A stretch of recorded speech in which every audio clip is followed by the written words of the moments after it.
and I welcome you all to our first Walker lecture in this new virtual world. We promised on our webpage that we would be exploring virtual options, and it is our plan to have 4. We're starting tonight with Rich Lederer. In the near future, we will have a historian named Michael Tugias talking about... Thank you for not saying an historian. Well, I learned that from you. Yeah, I know. It is a historian. He is a historian. He will talk with the Walker audiences about early American history, specifically from the Mayflower to King Philip's War. We also have coming up, probably in October, the Scott Kirby Band with music from Key West. He's a return visitor to the Walker Lecture Series. And we will have another return visitor, Ed Webster. Some of you might remember his talk about Mount Washington. When he returns, he will talk about Antarctica.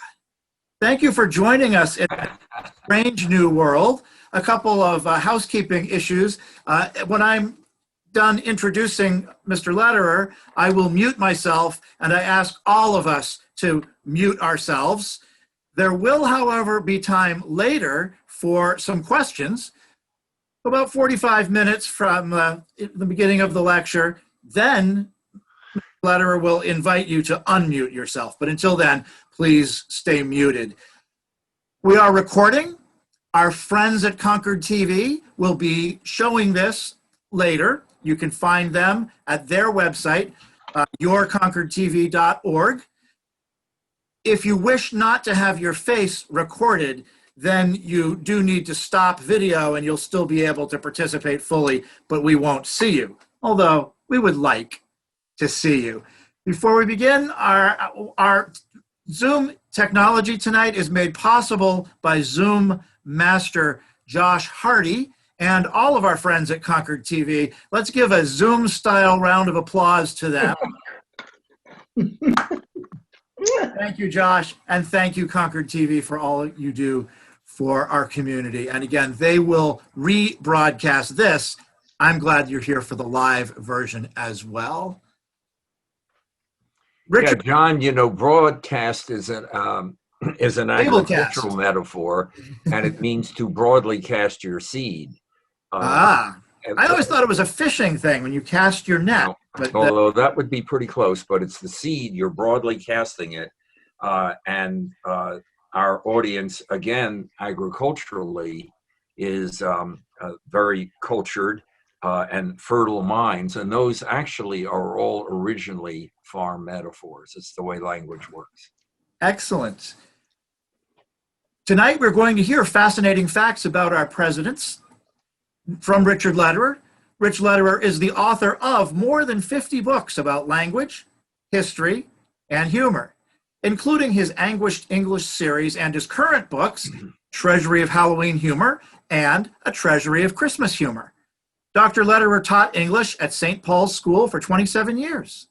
He was the longtime language columnist for the Concord Monitor and a frequent guest of New Hampshire Public Radio.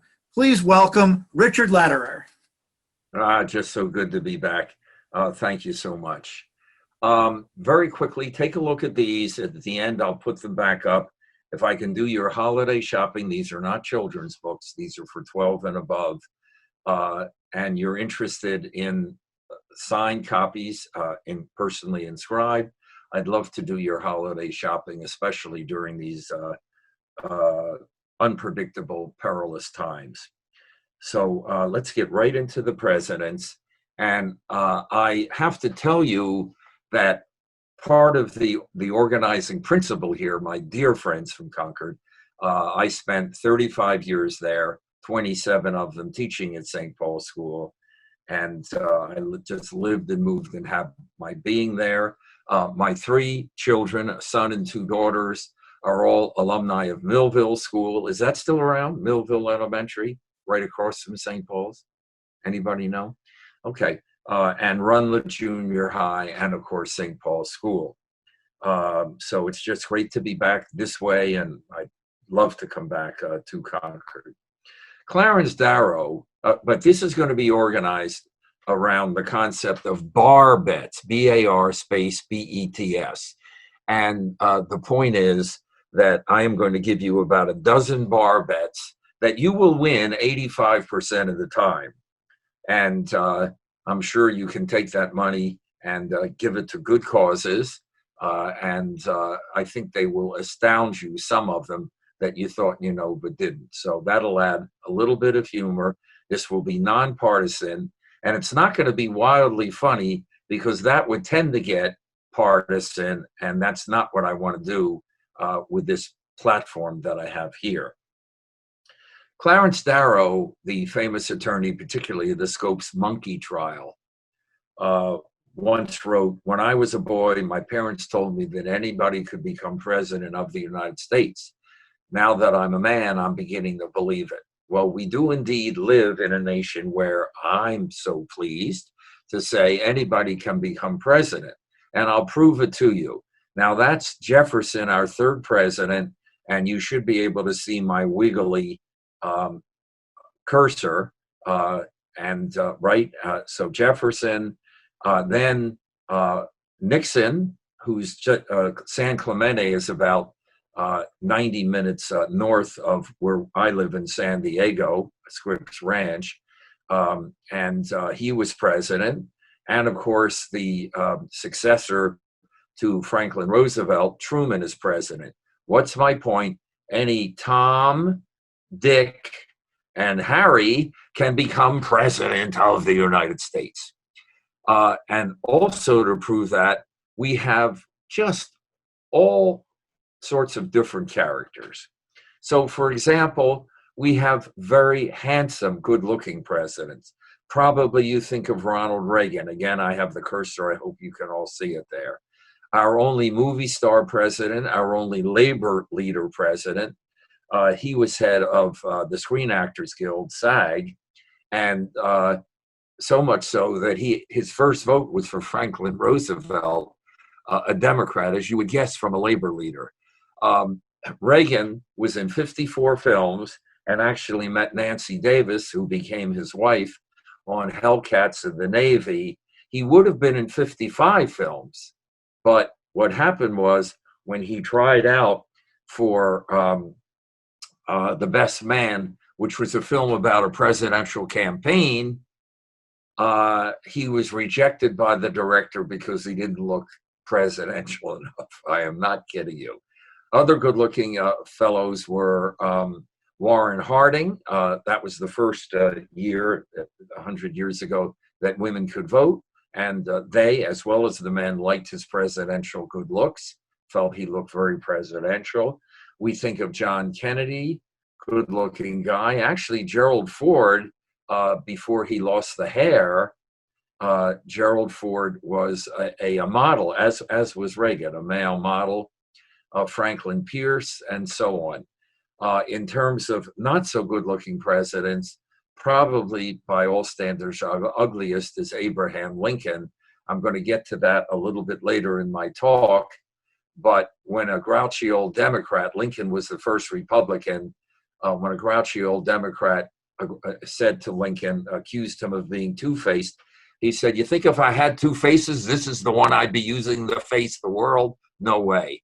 Let me emphasize, if you need any part of this, although I'm not working from fully written out, email me at richardhlederer@gmail.com. Don't forget the H, and I will send you this or anything else. Gee, what's that bit about terminal prepositions? Is that a real rule? Did the fellow from Stratford named Shakespeare, is he really the guy that wrote the 37 plays and 154 sonnets? Any of that, and you will get an answer within a few days, sometimes even the same day. Here's my first bar bet. And what I'll do is, after, if you want, I can only see about 5 people, but you can put up your hand if you got it right. First bar bet, ready? And here we go. How many men have been president of the United States? I'll give it a little time. Obviously, I can't hear you. And you can come in at the end. And that may be better, because what would you have to lose with the wrong answer except your reputation and self-esteem in the greater Concord area? So, okay, I see Diane raised her hand, but okay, I see the 5 there. Thank you. Well, okay, I will bet that most of you answered 45. And that is because Donald John Trump is indeed our 45th president. But he is only the 44th man. And remember, the question is, how many men have occupied the Oval Office or become president? And here's the reason why.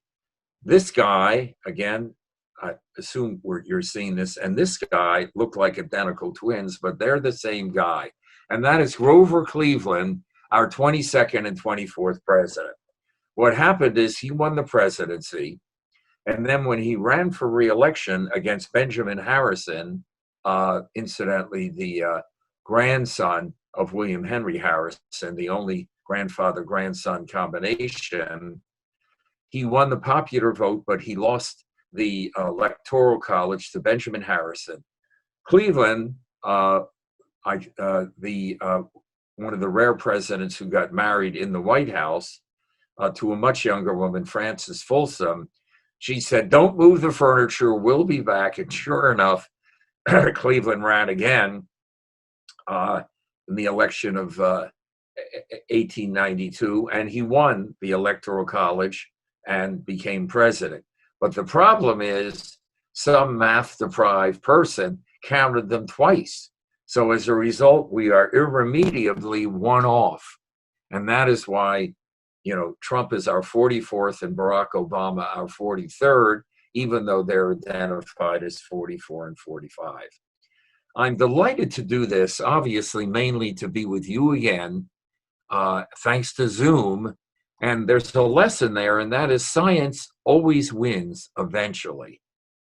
And in this case, imagine 100 years ago, in 1918, or a little more than 100, where they didn't have Zoom and the isolation.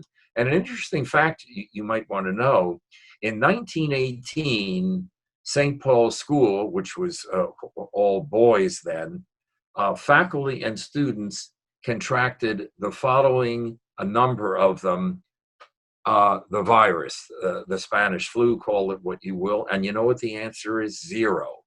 0. That's even faculty as well as the youngsters. And the reason is it was so much more isolated then. I'm so pleased to do this because the NAEP studies, NAEP, National Assessment of Educational Progress, shows, and that's 4th, 8th, and 12th graders in our schools, identifies history and civics as our weakest subjects in terms of knowledge. And that really disturbs me in the world's greatest democracy. Our Constitution is the shortest in the world and the model for other constitutions in the world, most recently the Egyptian Constitution. So I do this in part to raise a little bit the level of knowledge. So here we go. 1/4 of Americans believe that Columbus set sail after 1750. 1/3 cannot identify the century in which the Revolutionary War was fought. 3/4 cannot name the nation from which we gained our independence. Only 7% can name the first 4 presidents in order, but I have a feeling that all you bright as well as handsome and beautiful people can. And of course, I've put these up, and you see, there they are in order. And Washington, Adams, Jefferson, Madison, etc., or et al., I should say. Only 21% know can name the 4 faces in any order on Mount Rushmore. And there they are. And you see Washington, Jefferson, first and third presidents, Theodore Roosevelt, who was president at the time the project began, And then finally, of course, Abraham Lincoln. Let me just take a little bit of HIJKLMNO. What's that? H2O. HIJKLMNO. Thank you. Whereas 52% can name at least two members of the cartoon Simpson family. And there they are. By the way, I am one of them because I have never missed a show, and I have never missed the movie, the Simpsons movie. So if you're out there and you can name the Simpsons dog and the breed, then you're with me. I'll give you a little hint about Christmas and being a greyhound, even though it isn't gray. So there they are, and that's Homer, and I don't mean the epic poet who wrote the Iliad and the Odyssey. Marge Simpson, and then slightly out of order, we have Lisa, Maggie, and Bart, B-A-R-T. You transpose the two middle letters, and you get Brat. Here's another bar bet. Look at these five people. Ask yourself what they have in common. It's tough because not many would be able to recognize the middle guy. So that is Andrew Jackson, Samuel J. Tilden, Grover Cleveland, Al Gore, and Hillary Clinton. Of course, the last two you shouldn't have any trouble with. What do they have in common? Well, the answer is two things, and I think the second one will surprise you. The first is that all five ran for president and won the popular vote, but lost the Electoral College. Andrew Jackson, in the election of 1824, lost to John Quincy Adams. He won, that is, Jackson, the first, won the popular vote, but lost the election. And then Andrew Jackson, got his 2 terms afterwards. Samuel Tilden, election of 1876, won the popular vote, but lost the Electoral College to Rutherford Burchard Hayes. And just the most corrupt election in history. Ballot boxes stuffed or stolen, manipulated, backroom, smoke-filled deals, and he lost. There was such anger that the inauguration had to be held inside, or there would have been riots. Then 1888, not long after, 12 years after Grover Cleveland, and I have mentioned he was in office, ran for re-election, lost to Benjamin Harris, came back in, but in that middle election, lost the Electoral College. And then, of course, Al Gore in 2000, winning the popular vote, but losing the Electoral College to George W. Bush, George Walker Bush. And then very recently, Hillary Clinton winning the popular vote by reputedly 3 million or more. 2 million of those would have been in California, where I live, but losing the Electoral College. But they also have one other thing in common. And I know you're muted, but there it is. They have another thing quite interestingly in common. All Democrats. That has never happened to a Republican. So I thought you would be interested in that. Again, no partisanship. I'm just stating, facts, historical facts. Next bar bet. But it's a 3-parter. Can you name 2 presidents of the United States who died on the same day? And then for the bluebird or star in the book, the day book, remember those? Can you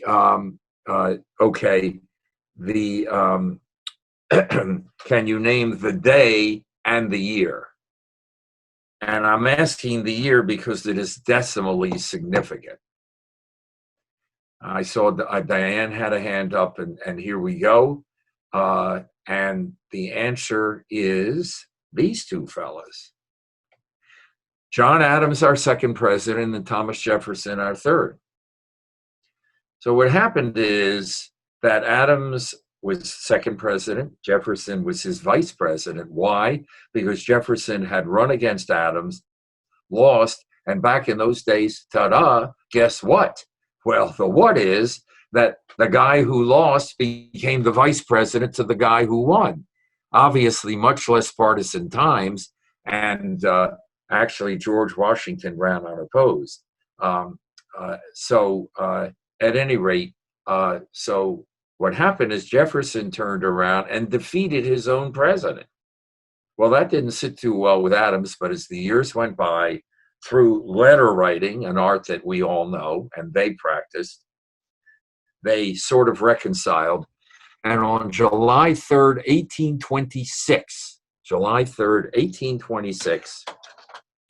Jefferson lay dying in Virginia at his estate there, Monticello.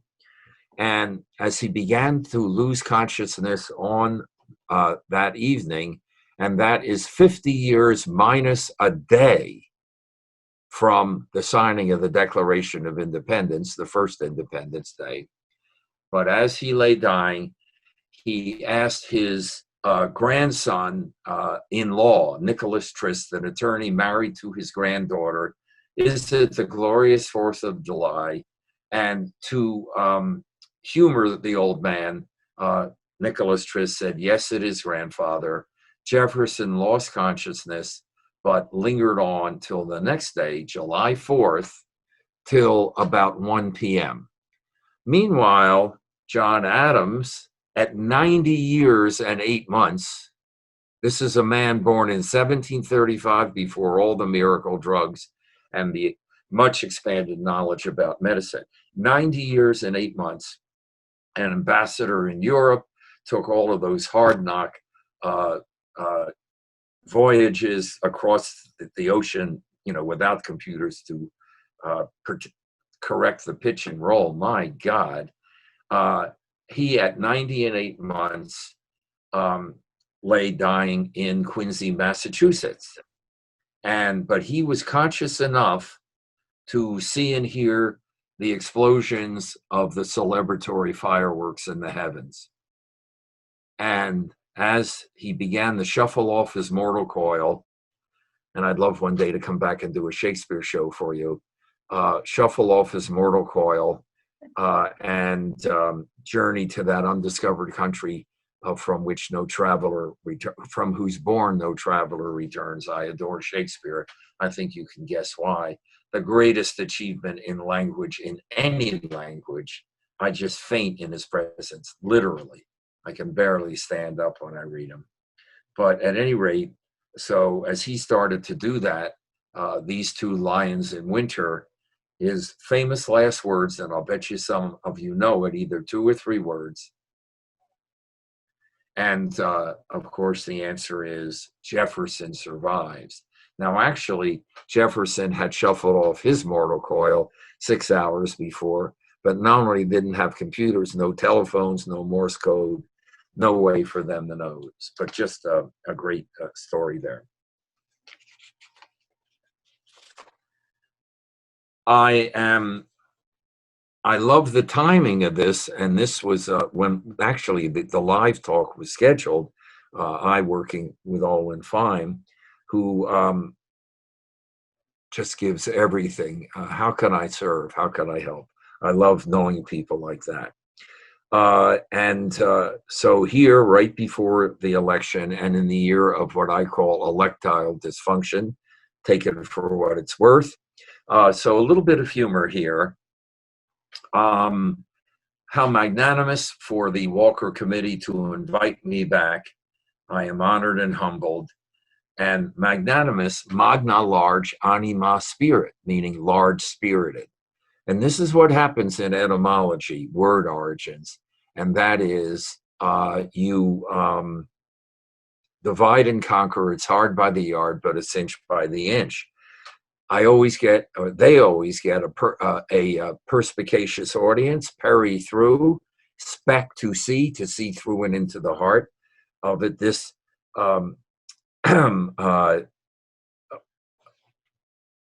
set of programs, this tradition going back to 1896, Timothy and Abigail Walker, who bequeathed, she, as the widow, $30,000 to lectures, maybe art exhibits, and so on, for the benefit of conquered citizens, and just left that legacy.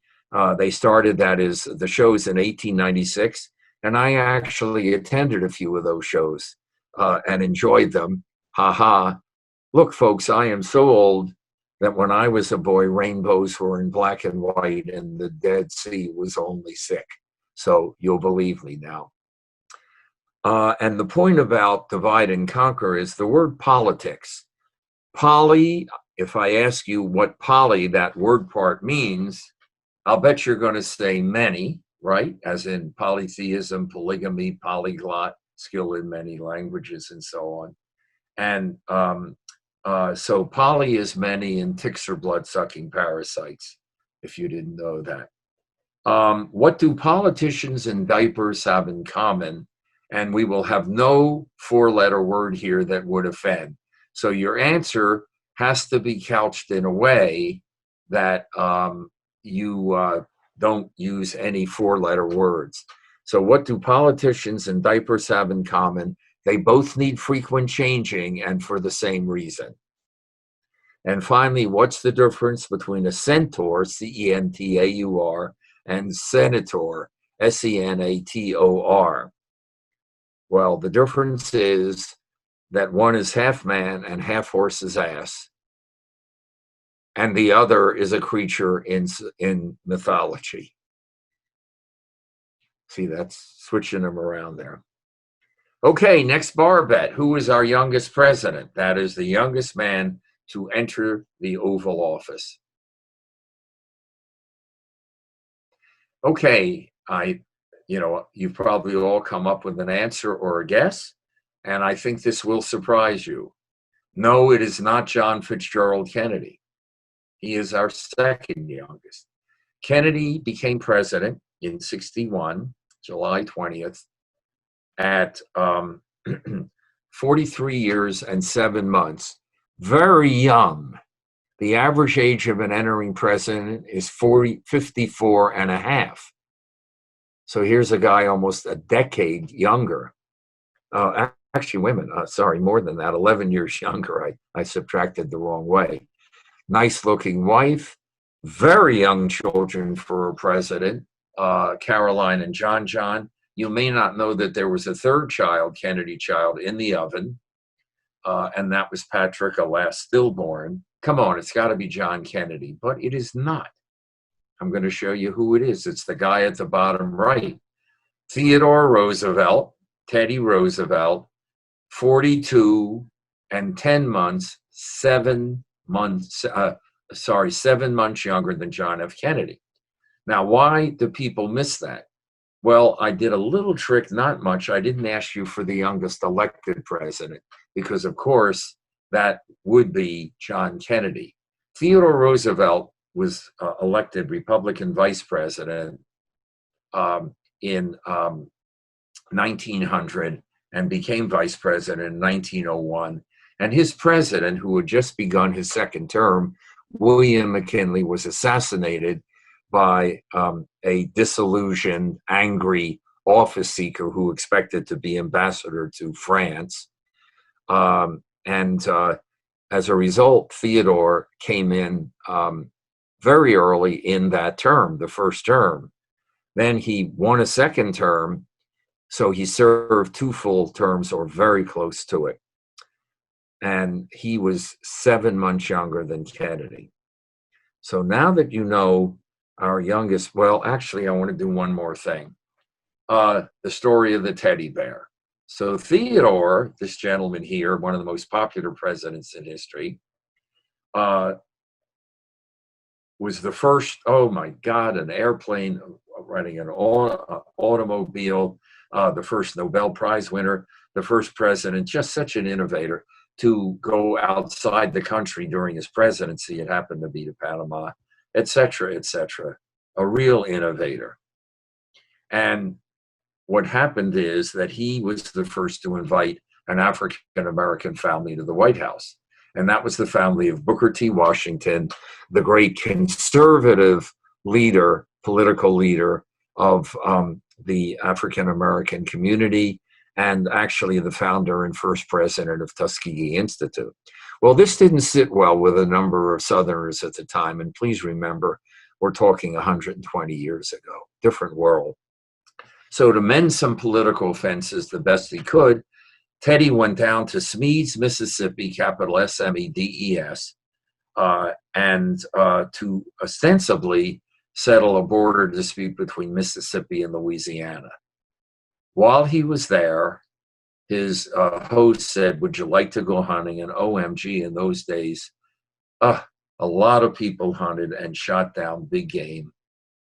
And you may know that the buffalo, which were really bison, the American buffalo, but bison, but we called them buffalo, were the largest mammalian herd in the world then, but were decimated, and of course have come back since. So while he was there, he went out to the hunting field, and his host captured a little bear cub, and the guide roped it to a tree. They put a gun in the president's hand, and they said, "Shoot the bear." Well, what happened was Theodore said, "If I did that, I couldn't look my boys, my 4 sons in the face," and he refused. A day or two later, in the Washington Post, out came this famous cartoon. And I'm happy to send you the whole story, and you can find the cartoon on, Google or whatever. Google with a large G, so we don't get sued here. And there he is. There's Theodore with his anatomically incorrect left arm, saying, "No, I won't do it," and the cute little bear. And you see drawing the line in Mississippi, and you see that triple on time, drawing the race line, drawing the line on animal cruelty, and drawing the topological, geographical line between the 2 states. What you don't see, or at least can't read rather, is Clifford Berryman's signature. He is the one that came out with this cartoon and that cute little face. Well, this went viral in the way that something would 120 years ago. And now the story switches to the wilds of Brooklyn, New York. And there, a Russian immigrant couple, Rose and Morris Michtom, M-I-C-H-T-O-M, they ran a novelty store, and they sold tchotchkes, gewgaws, all of that, toys, and jewelry, etc., obviously refreshments, liquid and otherwise, and ta-da, stuffed animals. They wrote to the president and said, "Dear Mr. President, we would like to manufacture a bear, a stuffed bear, cute little bear, and name it after you, Teddy's bear, capital T-E-D-D-Y apostrophe S, what we in the language business call a genitive possessive." Roosevelt wrote back, "Gee, I don't know what my name will do for the bear business, but sure, go ahead." As you can guess, it did a lot for the bear business. Just the man was humongous, ginormous. They had to hire an extra seamstresses. It led to the founding of the Ideal Toy Corporation, which lasted over a century. In 1904, Theodore Roosevelt, running for his first presidential election, he was not elected for that first term because he was elected vice president, used the bear as his emblem. And in 1906, Teddy's bear entered the dictionary and has been there ever since, but it's dropped the possessive, the genitive possessive ending. Okay, now that you know our youngest president, who was our oldest president? And before you answer, there are a couple of ways to do this. And let's see. Let's start with our longest lived president, and it's from life, not live. It's a long I. What president biblically was the fullest of years? Now, I'm guessing you might say Reagan. You might say George H.W. Bush. So here's the answer. Okay, Ronald Reagan, first of all, John Adams lived, as I said, to 90 years and 8 months. And that record for long life presidential stood for 175 years. Ronald Reagan, when he passed away, he passed away at 93 and 4 months, so broke that almost 2-century record. But then 2 years later, Gerald Ford surpassed that by a month and a half. So 93 and 5.5 months. He is our only Eagle Scout president, and more than 400 Eagle Scouts lined the cortege, the funeral cortege, and they were on the side of the road. But then, and this says something about the world we live in, my friends, modern medicine is incredibly modern, and especially with longevity. And just look at the folks who show up at these Walker lectures. It's not only that we live longer, but we live very full lives longer. My parents, I came late in their lives, were born in 1894 and 1899, and my dad died at 59. The lifespan then was about 46.5 years if you were born then. And now, as we know, it's about 80 years. For various reasons, women live longer than men, and I'd be happy to do that in the Q&A. There are genetic and behavioral differences that account for that 6-year gap. And, you know, I'm playing tennis at 82, and Paul Lederer is playing pickleball, maybe still some tennis, and so on. I mean, and we go to these lectures, and, you know, it's just amazing. We live 2 lives now. So at any rate, they were then surpassed by Jimmy Carter, by first George H.W. Bush, because he was born, both of them were born in, let me just see here, 1924, and George H.W. Bush was a little bit older, but then when he passed on, this fellow became our longest live president, and by far the president who lived the longest by far. Hoover is second after he left the presidency. You want to be elected young, serve only 1 term, and live forever, and that's how you get to do that. So there they are. Now, I would like to ask you, who was the oldest man to enter the Oval Office when he became president? And if you need a list of these bar bets after, you write me at Richard H. Lederer, Lederer, @gmail.com, and I can send you a sheet of just the bar bets. And of course, I have a lot more. So what president entered the Oval Office, the oldest, and not with the intent of stealing a pen? Okay, the answer is Ronald Reagan. 69 and 11 months and 2 weeks, so on the very cusp of 70. More amazingly, he served for 8 years. So when he left office, he was just 2 weeks short of 78. What's amazing about that is that before Ronald Reagan,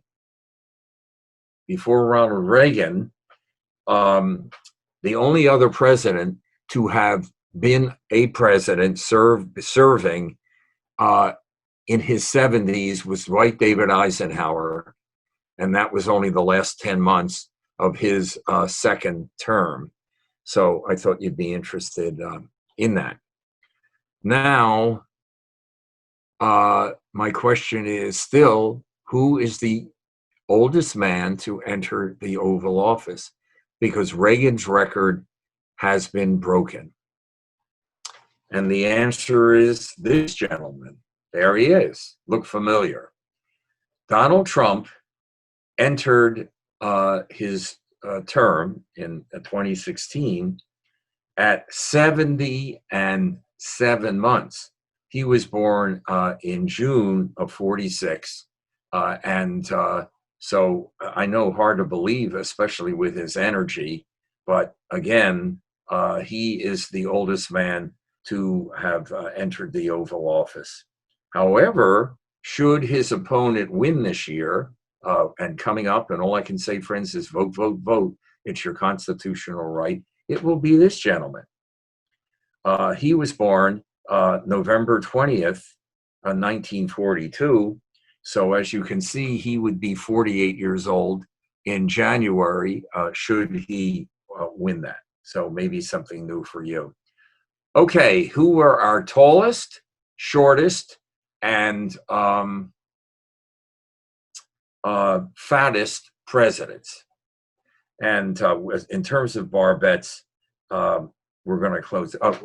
That'll be near the end. But wait a minute, I forgot one thing. This is the best barbette of all. We've been talking about the age of presidents. And so I have to ask you this question. You'll win a lot of barbettes. Are you all ready? This is the best one. Can you name 5 presidents of the US of A who are not buried in the United States? 5 American presidents who are not buried in or on American soil. While you're thinking, I say or on, because you may remember, a lot of you, back to Groucho Marx, You Bet Your Life, and the random couple that didn't win anything. He would ask them, who's buried in Grant's tomb? And they would say Grant and win. And I would sit there as a little kid going, no, that's not right. First of all, Julia Dent Grant is also in there, his wife, 12 years after Ulysses' death. But second, in a tomb, you're not buried in, you're buried on. So here are the answer. Here are the 5 American presidents who are not buried on American soil. Ready? Jimmy Carter, Bill Clinton, George W. Bush, Barack Obama, and of course, Donald Trump. No trick there. Would you agree? They're all presidents, and they are not buried in or on American soil. You can have fun with that with your family, tease your grandkids, your kids, whatever. Okay, tallest, shortest, and so on. And then I just want to go through a chart that I have there for some presidential patterns. So I'm going to, there they are. So Abraham Lincoln, 6'4", at a time when the average Civil War soldier was 5'6". Possible Marfan syndrome, you may have heard of that. The 6'4", 5'6", you may have heard of Marfan syndrome, and it is characterized, and he had them all: sallow complexion, very unusual height, preternaturally large hands and feet, which he had. You can see the cartoon, and we have no genetic proof of that, but that is Abraham Lincoln. Boy, could they write in those days. A reporter for the Washington Post, no, the New York Herald, described Lincoln this way: Lincoln is the leanest, lankiest, most ungainly mass of legs, arms, and hatchet face ever strung upon a single frame. I should be able to write that well. He has most unwarrantably abused the privilege which all politicians have of being ugly. This fellow, James Madison, 5'4", our most compact president, the father of the Constitution, a very intelligent guy. Washington Irving, the writer, and our first professional writer in America, labeled him nothing but a withered little apple John. But he had a big brain, and probably our only president. He weighed 100 pounds, who weighed significantly less than his IQ. And although he was small, He was married to Dolly Madison, and she ruled the social roost in Washington for decades, sporting turban and scarves and just exotic clothing and quite something. And then our fattest president, and a very interesting guy, is William Howard Taft. 6 feet and 300 to 340 pounds during his presidency, but yet was considered to be a graceful dancer and tennis player. The story goes that he broke the White House bathtub, and the Corps of Engineers had to design one that would hold 4 men, although I have no knowledge that 4 men were ever in that bathtub at one time. He was defeated in the election of 1912 because Teddy Roosevelt came back and split the Republican vote so that Woodrow Wilson won. And Wilson garnered 48% of the votes, T. Roosevelt 28%, and the sitting president, the incumbent, became recumbent with 21%. But he was always in good humor, and he said, "The American people have elected me ex-president by the largest vote in history." But quite amazing. In addition, with this guy, the 1921 Warren Gamaliel Harding appointed him Chief Justice of the Supreme Court. He swore in Coolidge and Hoover. So here is the only man who headed both the executive branch of government, and by the way, most people in America can't name the 3 branches, and the judicial. And with the bicameral government, you can't really single person can do that with the legislative. So moving to a close, although I'm sure this seems longer than it really is. And I was offered 2 hours, but I thought, well, maybe not with the attention span. Just kidding. But let's go back to the chart for a minute. I want to point out 2 interesting things to you. As I say, that's a story of okay. I mean, I'd be happy to send you all that. Okay, here are 45, but only 44 men who were president. Incidentally, in terms of youth, the youngest was T. Roosevelt, second was Kennedy, third was Clinton, Bill Clinton, fourth, hard to believe, was Ulysses Grant, because he looked a lot older because he smoked 10 cigars or more a day. It really did things to his skin, and he died of throat cancer, as a smoker. So, and then Barack Obama, 5th youngest.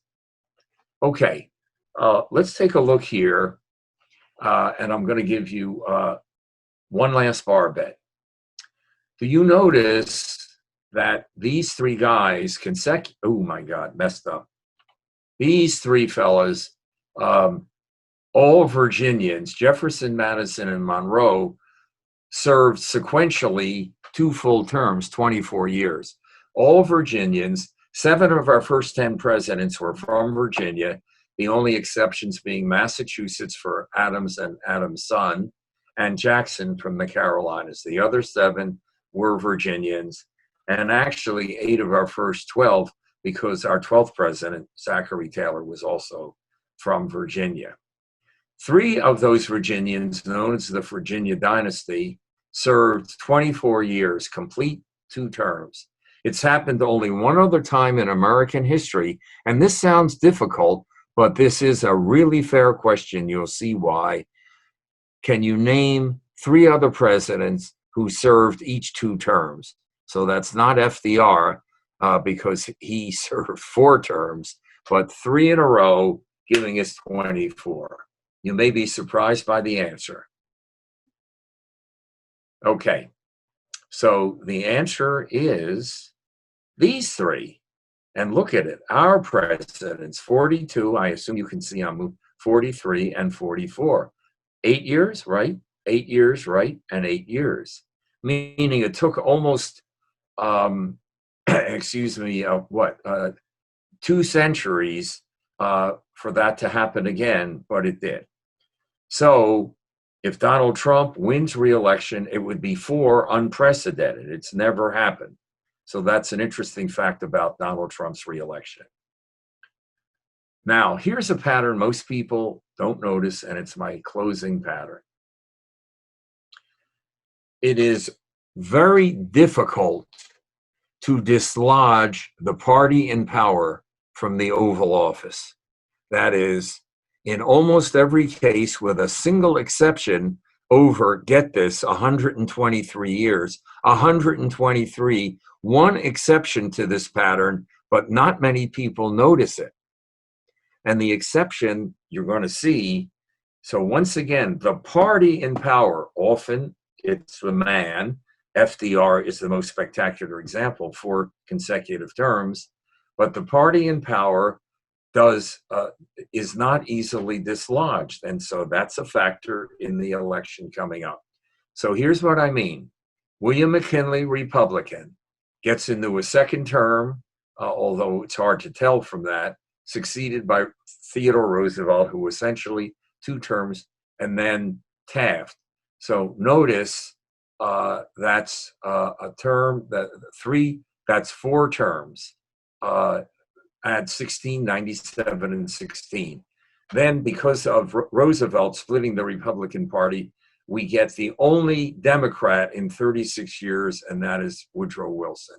But he serves 2 terms. The party in power stays in power. Then Harding, Coolidge, Hoover, none of them serving 2 full terms, but they're all Republicans, and that's my point. So there you go with 12 years, right? 3 terms of, 3 terms of Republicans. Then Roosevelt gets 4 terms. Harry Truman finishes the 4th, and that was a fairly long term, gets his own. So this is the record, 20 years of Republicans. Okay, so now we go 2 terms for Eisenhower, 2 Republican, 2 terms for the Democrats, John Kennedy and Lyndon Johnson. I hope you see my point. It's really hard to dislodge the incumbent. I don't know why I keep doing that. My Freudian slip is showing. Okay, and then Nixon and Ford, and again, you see 2 terms of Republicans, and here's the exception. Jimmy Carter, 1 term, preceded by a Republican, succeeded by a Republican. And then, as we know, because I just said it, two terms for the Republican, 2 terms for the, sorry, not that one.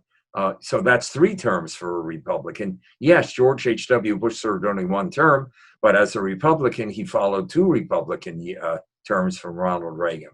Then 2, 2, and 2, Democratic, Republican, Democratic, and then we'll have to see with Donald Trump.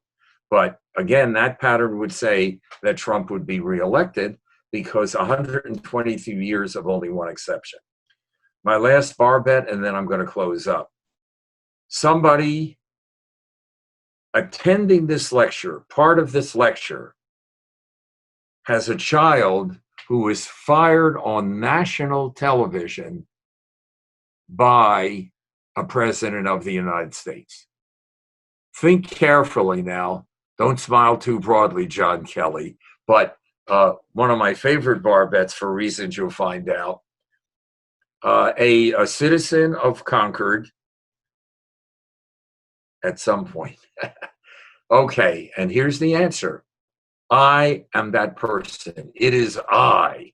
Notice the predicate nominative there. And at any rate, it is I. My daughter, Annie Duke, again, an alumna of Millville School and Runlet Junior High, and of course, St. Paul School, form of 83.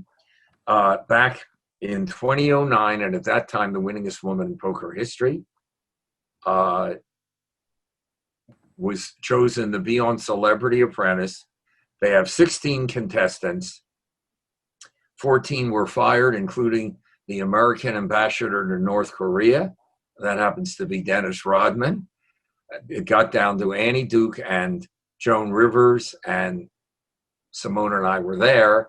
and son of a gun. What happened was that Joan Rivers won. Great for Annie's career, and we, kind of enjoyed the experience.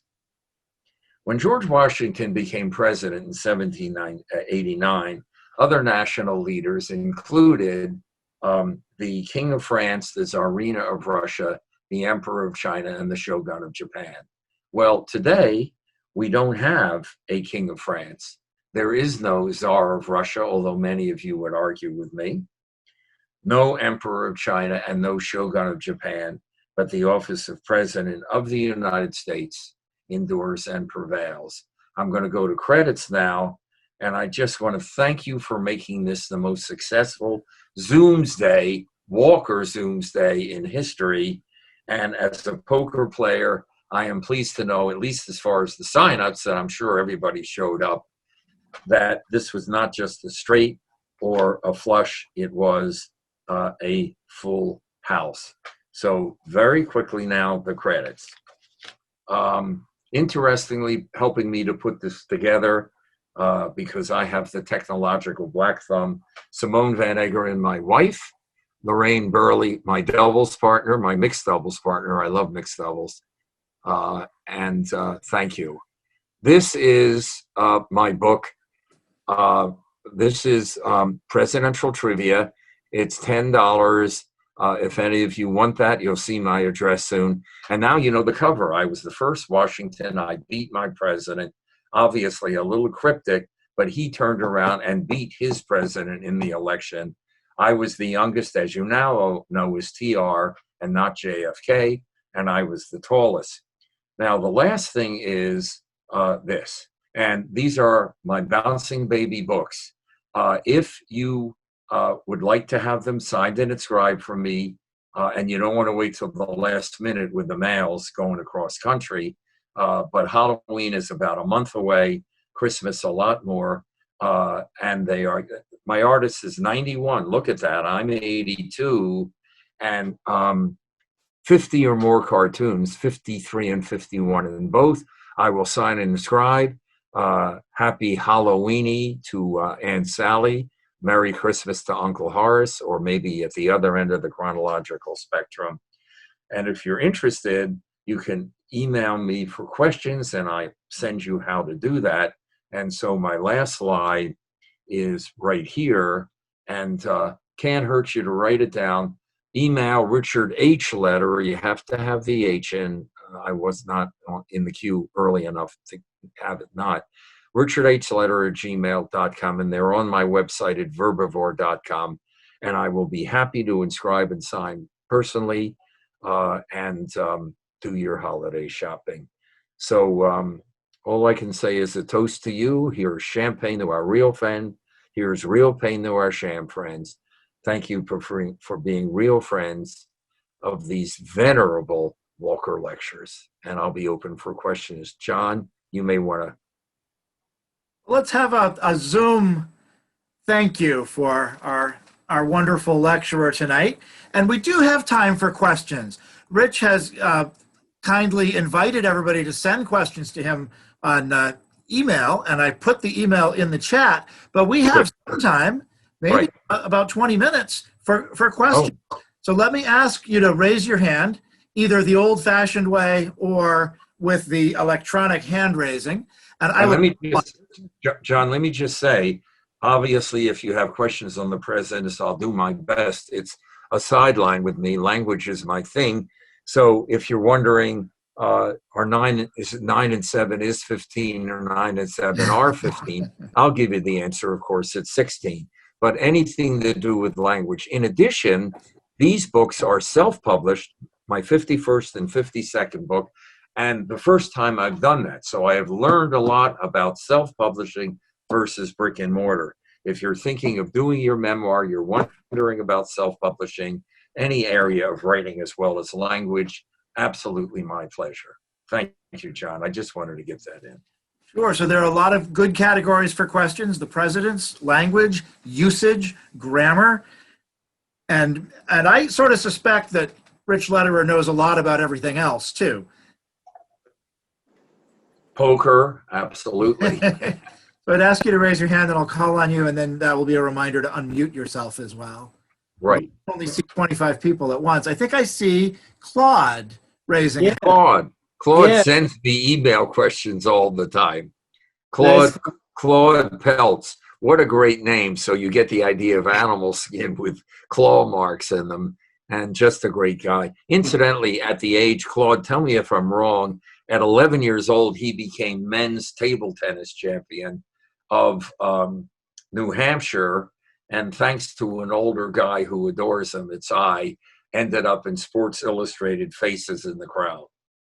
Yes, I was your giant killer back in the day. Oh my God. Yes, because he Remember? beat me, and I'm about 6'4" then, and he beat me in this incredible match. And the Manchester Union leader runs this picture with me at the top, towering, and basically Claude's eyebrows at the bottom of the photo, and the caption was "Giant Killer." Yeah. Nice, kind of a biblical reference. You were the one that gave me my name. I am Damaged Lion Skins, right? Claude. Yes. Yes. Yes, Claude, right. So one thing I like about language is you see the evolution of language. Mm-hmm. And what do you call it, Rich, when you said ginormous, when you combine two words into a new word? What is that called? Well, first of all, let's talk about the evolution. The Greek historian Heraclitus once wrote, "You never step in the same language twice." And you never, river twice, you never step in the same language twice. And that is an example of those of you concerned about they as the singular. So ginormous would be giant and enormous. And that is called a portmanteau word and was popularized, I don't think invented, by Lewis Carroll, who wrote those two books, scarcely over 100 pages each. And incidentally, next year's the century on Through the Looking Glass, and 5 years ago it was for Alice in Wonderland. 'Twas Brillig and the Slithy Toves did gyre and gimble in the wave, and so on.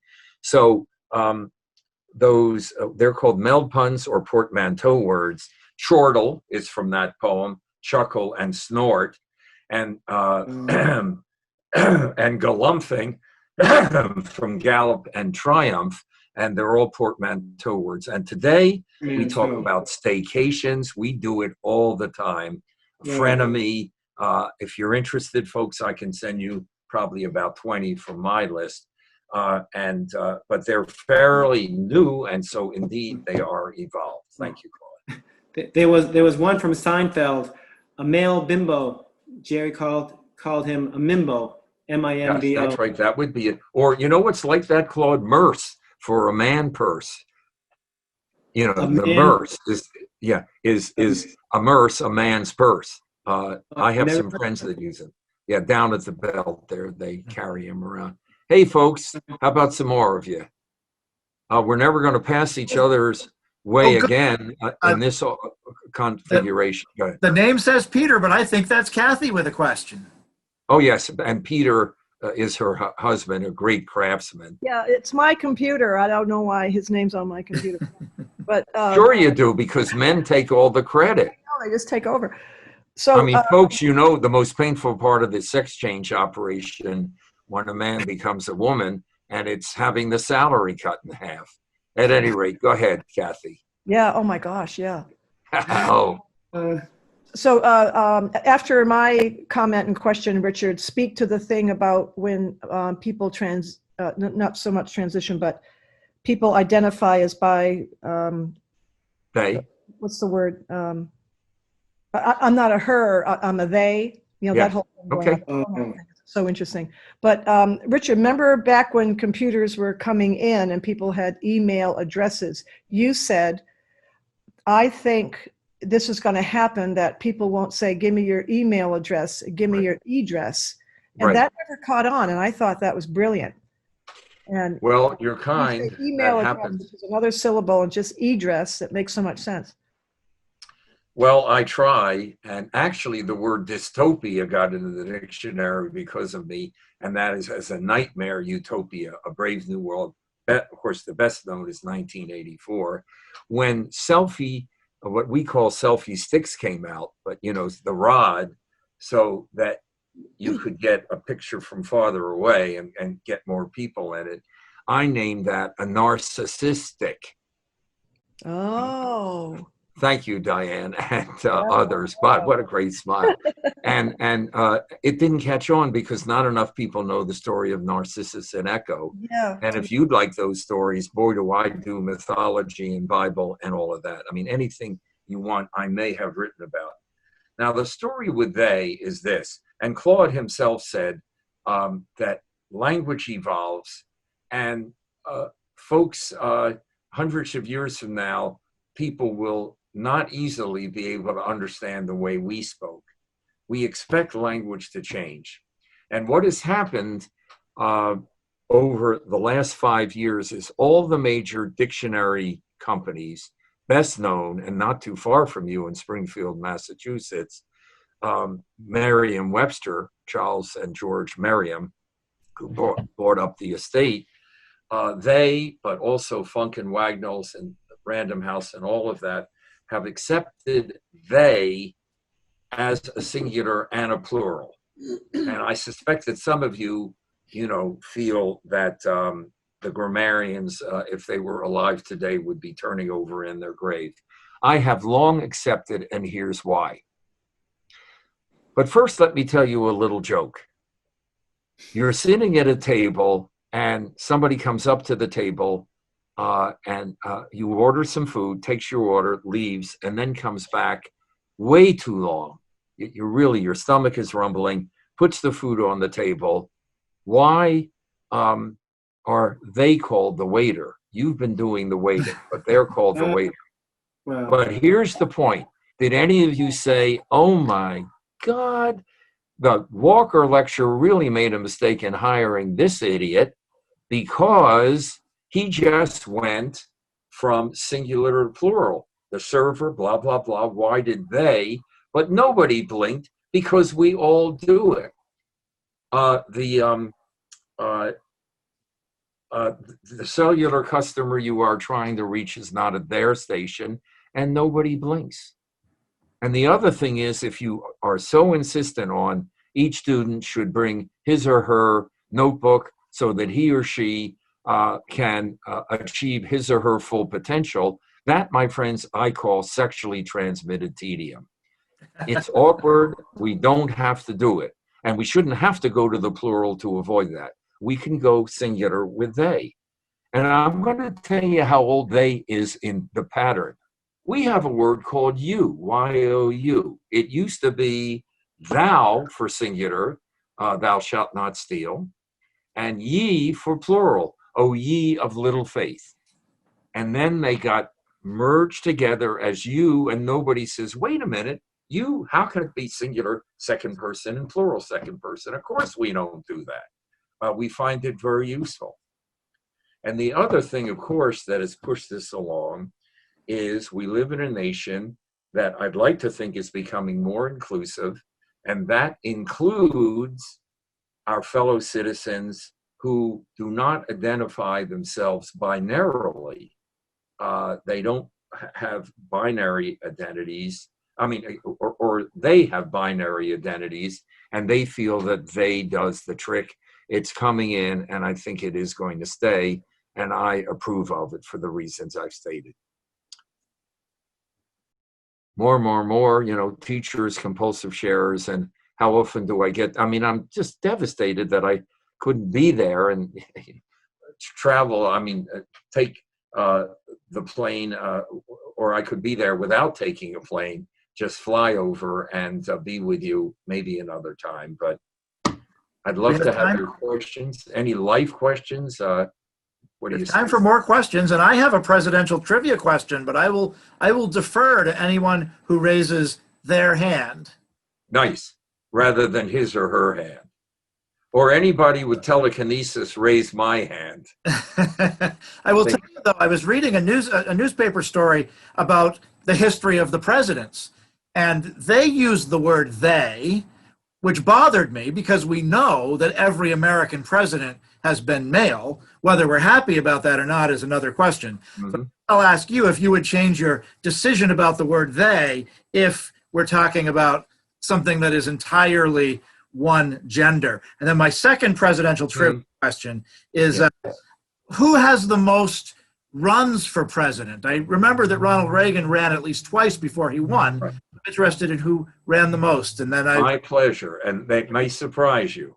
The answer is Richard Nixon. Okay, no, I think this is slightly better, if you don't mind. The greatest number of runs for president and vice president, because the fun of it is you end up with Richard Nixon, 5. He was vice president twice, obviously successful at running for it, with Dwight Eisenhower. He was president twice, but people forget his 1960 unsuccessful run for president and losing to John F. Kennedy. So Nixon 5 and FDR 5.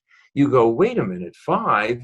He was president 4 times, 4 terms, although he died very early on in the 4th term, and Harry Truman finished it. Where's the 5th? Believe it or not, check it out in your history books. 1920, he ran for vice president with James Cox. We know the family here, Cox Communications, COX, and was defeated handily by Harding and Coolidge. So in both cases, the answer is 5.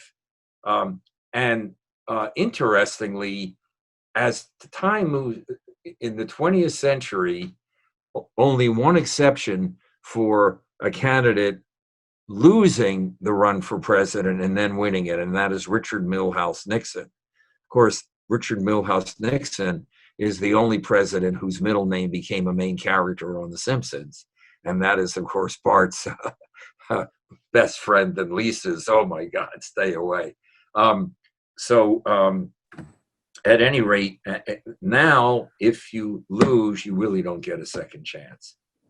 In the 19th century, it happened all the time, but then we just go for the winners. So that would be the answer, 5 and 5. And by the way, much of this is, of course, in my book, Presidential Trivia. And again, I'm happy to share it, or if you need part of it, I'll email, whatever. So there was another question there. I know Diane. Oh, I see Diane. Diane has a question. Oh, I had another one. I'd like to hear from Diane. Yeah, Diane, is that Chouet or Chouet? That's Chouet. Okay, it looks kind of French to me. A lot of people want to put an E on the end, which I think would French. Make it Chouet. Yeah. I just want to thank you very much.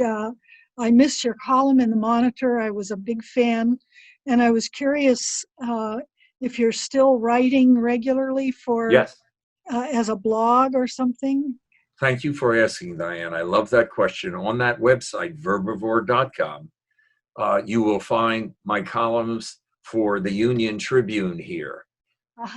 Every week, but lately every other week because of a political situation and legislation.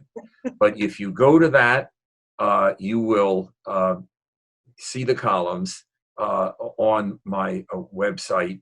Simone puts them up every Sunday or every other Sunday. I married her in part, Diane, for tech support and many other fine qualities. Well, secretary comes from she or he who keeps secrets. That's why the secret is in secretary. I've been doing this so much of my life, and my friends, I am a lucky person who has blown up the distance between who I am and what I do, and therefore I have infinite energy. I was a pre-med chemistry major at Haverford. I was reading the valences and formulae for their literary value. I knew something was wrong. I switched to be an English major just in time. I was at Harvard Law School in the class before Janet Reno, class of 62. Oh my goodness. But again, that wasn't who I was. I became an English teacher, as most of you know. And then I left just to get a bigger stage, and I'm writing for a metropolitan newspaper with a million circulation, a lot better than my circulation. And it's just great. And I will always get an F in retirement, and I will do this until I can't do it. And that's going to happen one day. But until then, I'm writing this stuff. So you can go onto that, read the back ones. Diane, you see my email. If you want to connect, I can then put your email in and all of that. I thank you very much. I will definitely check out verbivore.com. And I just wanted to add that although he never won, and I'm not sure how many times he ran, but I know Harold Stassen Right. ran for president. A lot. Like, yeah, more than 5 times, I'm sure. But I think so. And I was saying, of course, for the major parties, because he did not run, I think, Republican or Democrat. It was a different party. And you're right. I remember those days. It looks like Thanks. Bill is either waving us goodbye or he has a question. Who is that? Bill Hatt, Bill? go ahead and unmute. Unmute. I think you've unmuted, sir. What's your question?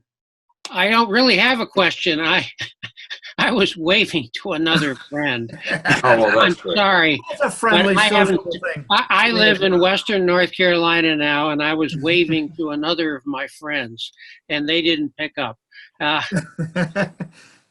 Sociable thing to Anyway, do. the Blades in West Concord. Lovely. And, but anyway, I haven't seen some of you folks, and I certainly enjoyed Rich's column when it was in the Monitor. I was at New England College for 26 years, so I'm well familiar with the area. And he was a student all that time. You understand? Right, No, I'm kidding, right. Bill. Yeah. Very good. You really mastered it.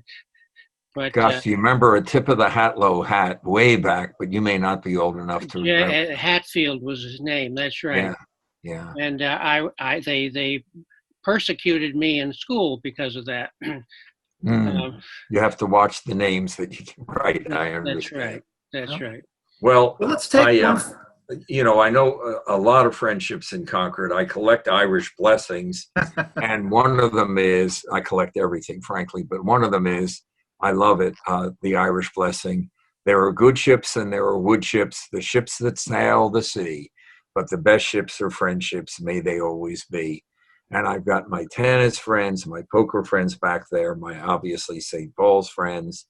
I actually Zoomed for the classes of 75 and 85 because they couldn't come back to the campus.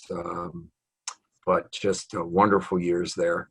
And again, in terms, I'll just mention, this is the 100th year of Halloween in America. Enoki, it's our oldest and youngest holiday. It's our oldest because it's pre-Christian and Celtic, I think maybe Druidical, but it's our youngest because in 1920 in Enoki, Minnesota, it was first celebrated. And I loved writing it. Self-publishing, all I can tell you is you do a lot more work, but you get a terrific price point. No, but I mean it, because you're doing the work that ordinarily the publisher would do, the brick and mortar publisher. I had to balance the pages, be very influential with the artwork, and help design the whole book. But as a result, so I'm working with 20 organizations now, and they get $8 on each $13 book sold. And I still break even because of the price point. I can't do that with my other 50 books. Irish blessing was a lovely note on which to end. Why don't you repeat that, and then we can all wave goodnight to each other. Wow. Okay. There are good ships and there are wood ships, the ships that sail the sea. But the best ships are friendships. May they always be.